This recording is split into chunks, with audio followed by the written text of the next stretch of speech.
ऐसा कौन सा ब्रेकआउट है जिसमें बहुत हाई पोटेंशियल है कि ये वाला ब्रेकआउट शायद से बहुत अच्छा चलेगा, ये ट्रेड ऊपर जाने के फुल चांसेस है, ये ब्रेकआउट चलने के चांसेस बहुत हाई है। तो जब ये इस कंडीशन में था वहां पे I was already mentally prepared कि बस ये लेवल क्रॉस करे और मैं एंट्री करूं। आपको यहाँ पे क्लियर कट ट्रेंड लाइन मिलता है। फर्स्ट थिंग मैंने इसमें जो देखा ना, वही देखा मैंने कि यार ये ना अच्छे ट्रेंड लाइन के सपोर्ट पे आ गया, मीन्स यहाँ से रिवर्स होने के चांसेस बहुत हाई है। तो इसका जो सीक्रेट फॉर्मूला है वो बेसिकली इट्स नथिंग बट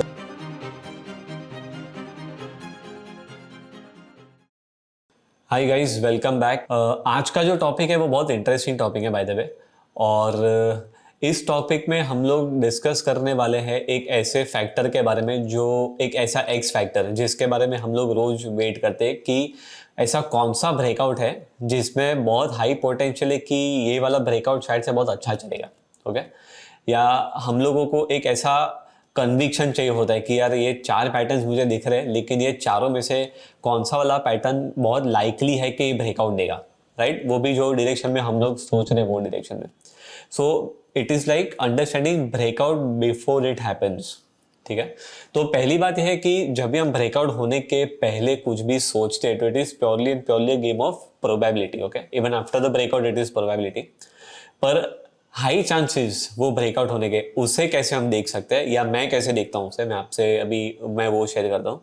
तो इसका जो सीक्रेट फॉर्मूला है वो basically it's nothing but the setup. Okay, अगर आप पैटर्न्स को ट्रेड करते हो या बॉलिंजर बैंड्स को ट्रेड करते हो, सब जगह पे बॉलिंजर बैंड्स तो है, सब जगह पे पैटर्न है, लेकिन लाइकली कौन से कंडीशन में वो पैटर्न फॉर्म हो रहा है उससे हमें थोड़ा बहुत कन्विक्शन आता है कि यार ये वाला जो ब्रेकआउट है ना, इसके चलने के चांस है, इसके ऊपर जाने के चांस बहुत हाई है, या फिर ये ब्रेकआउट पॉजिटिव साइड में ही ब्रेकआउट दे सकते हैं, उसके चांसेस बहुत हाई लगते हैं। तो वो पूरा का पूरा चीज कन्विक्शन से आता है। तो मैं आपको मेरी ही जो प्रीवियस ट्रेड्स है मैं आपको दिखाना, बाय द वे जो भी चीज मैं आपको दिखा रहा हूँ एज एन एग्जाम्पल, पास्ट के जो भी ट्रेड्स है मेरे, वो सारे मेजरली ऐसे ट्रेड्स है जो मैंने किए हुए। ठीक है, तो इसलिए मैं आपको उस ट्रेड का एक थॉट प्रोसेस समझा सकता हूँ कि क्यों मैंने वो ट्रेड किया था। Okay, so this is one of the trade जो मैंने एक इवेंट में किया था bye the way. This was a live trade, एक पब्लिक इवेंट था बाय द वे। और ये डिवीज लैब का चार्ट है। ठीक है, अभी लेट्स से आप पैटर्न ट्रेड कर रहे हो और आपको यहाँ पे क्लियर कट ट्रेंड लाइन मिलता है। ठीक है, तो बाय द वे जब भी मैंने ट्रेड किया था वो दिन ही एग्जैक्टली उस इवेंट के दिन पे यहाँ पे ट्रेंड लाइन पे था। ओके, अभी ट्रेंड लाइन पे आ चुका है, ट्रेंड लाइन पे यहाँ पे है। तो अभी लेट से ट्रेंड लाइन पे आने के बाद में और मैंने क्या क्या चीजें ऑब्जर्व की, तो फर्स्ट थिंग मैंने इसमें जो देखा ना, वही देखा मैंने कि यार ये ना अच्छे ट्रेंड लाइन के सपोर्ट पे आ गया, मीन्स यहाँ से रिवर्स होने के चांसेस बहुत हाई है। ओके, तो पहले तो मैं ऑलरेडी एक माइंड मेकअप कर चुका था ये सेटअप में कि ट्रेंड लाइन पे है, ओवरसोल्ड भी आई एम श्योर है, राइट? हम लोग आरएसआई को भी चेक करेंगे। So we have very high chances, we have very high conviction कि इसका अगर ऊपर में ब्रेकआउट हुआ ना तो ये भागेगा। ओके, या भाग सकता है, और ऊपर ही ब्रेकआउट आने के चांसेस थोड़े लाइकली है। ओके, तो यहाँ पे आने के बाद में अगर आप कैंडलस्टिक पैटर्न्स को देखते हो तो आपने यहाँ पे नोटिस किया कौन से कैंडलस्टिक पैटर्न्स है। यहाँ पे डोजी है, वो डोजी के साथ में यहाँ पे बुलिश हरामी है, राइट? बुलिश हरामी के साथ में यहाँ पे हैमर है। तो यहाँ पे तीन कैंडलस्टिक पैटर्न भी है।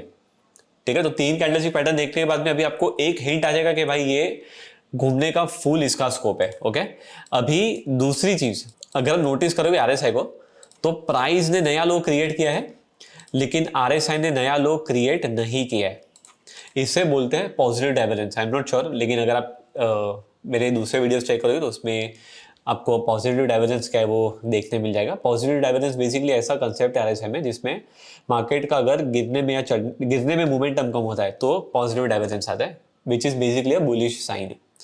तो डाइवर्जेंस भी था, कैंडलस्टिक पैटर्न्स भी थे, ट्रेंड लाइन भी था। तो I was like very much sure कि मुझे ये वाला ट्रेड करना है। This was again I am saying कि एक पब्लिक इवेंट में मुझे लाइव ये ट्रेड करना था। ओके, अभी यहाँ पे अगर आप फॉलो कर रहे हो चार्ट पैटर्न्स को तो यहाँ पे बनने के पहले ही यहाँ पे ऑलरेडी विजिबल था। अभी यहाँ पे it is making a pattern called big W, और आप इसको डबल बॉटम भी बोल सकते हो। तो जब भी ये इस कंडीशन में था वहां पे I was already mentally prepared कि बस ये लेवल क्रॉस करे और मैं एंट्री करूं, ये ट्रेड ऊपर जाने के फुल चांसेस है, ये ब्रेकआउट चलने के चांसेस बहुत हाई है। होने से पहले वो कन्विक्शन था, बिकॉज मेरे बाकी के जो सेटअप और कंडीशन से they were very strong, powerful. Okay तो मैं देखता हूँ कि मेरा एनवायरनमेंट कितना स्ट्रांग है। एनवायरनमेंट देखने से ही आपको आइडिया आता है कि ये वाला पैटर्न चलेगा, ये ब्रेकआउट ऊपर ही होगा कि नीचे होगा। ओके और इनफैक्ट कौन सारे ब्रेकआउट्स के लिए रुकना है वो भी इंपॉर्टेंट है। नीचे का ब्रेकआउट होता और सपोर्ट पे आता तो वैसे भी मैं ट्रेड नहीं करता, तो I would have been waiting for a trade only for the upside. Okay तो मैं ऊपर के लिए रुका हूँ, ऊपर जाएगा तो करूंगा, नीचे वाला ट्रेड मार के मतलब ही नहीं है, सपोर्ट पे बेच के क्या करूँ, राइट। तो एज इट इज कन्विक्शन आता है कि ऊपर के ट्रेड के लिए ही रुकना है। Okay so this is one trade that I had taken and let me show you some different setups also. So HFCL का एक ट्रेड है मेरा, रिसेंट 3 महीने पहले का ट्रेड है बाय द वे, और HFCL सपोर्ट पे आके रुका था बाय द वे। तो सपोर्ट के पास है, मेरे जोन्स के पास है।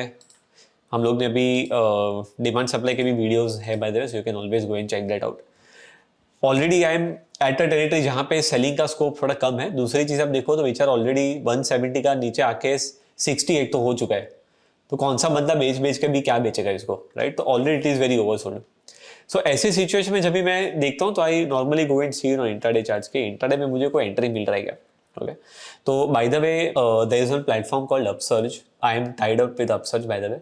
तो ये जो ट्रेड है वो आपको आई एम श्योर थोड़े दिन में आपको ये देखने मिलेगा, जब मैंने लाइव ट्रेड किया था अपसर्च के प्लेटफॉर्म में, राइट। सो मेक श्योर आप वो भी सब्सक्राइब कीजिए प्लीज़, तो मेरे जो जो भी बाकी के सारे एक्शन जो आपको वहाँ पे भी देखने मिलेंगे।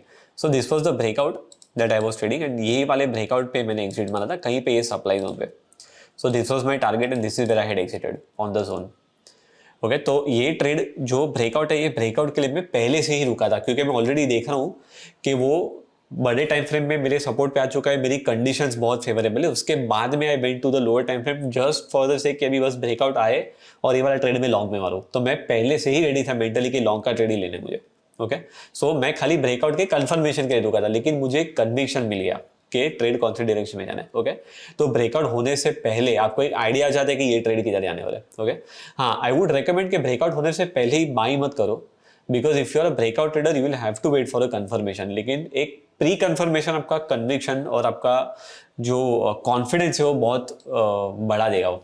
Okay so this is how basically this trade was taken in HFCL again based on the entire ecosystem of different setups. Silver का अगर हम देखें तो रिसेंटली आपने देखा रहेगा कि silver was also coming down, ये इंटरनेशनल चार्ट है बाय द वे। यहाँ पे एक ऑलरेडी रेजिस्टेंस अवेलेबल था और सिल्वर ऑलरेडी काफ़ी ओवरबॉट है, 16-17 से लेके ऑलमोस्ट 53-54 तक गया, एक्सट्रीमली ओवरबॉट है। सो पहला चीज़ है ना, एक कन्विक्शन माइंड में आ जाता है कि ये ओवरबॉट है, अगर रेजिस्टेंस पे है तो इसमें ज़्यादा स्कोप नहीं बचा है। इसके अंदर कोई भी नेगेटिव चार्ट पैटर्न आएगा ना, वो पैटर्न्स के ब्रेकआउट नीचे के साइड में देने के चांसेस बहुत हाई है। Okay so that is something which is like set. Okay अभी मुझे खाली करना क्या है, मुझे खाली राह देखनी है कि कौन से टाइम पे वो पैटर्न फॉर्म हो और कहाँ पे मुझे कंफर्मेशन मिले। Okay so now resistance is clear. RSI आप ऑलरेडी देख लियो तो RSI 77 के ऊपर है, वो भी क्लियर है, ठीक है। So everything is in place, आपको खाली भी बस कंफर्मेशन चाहिए।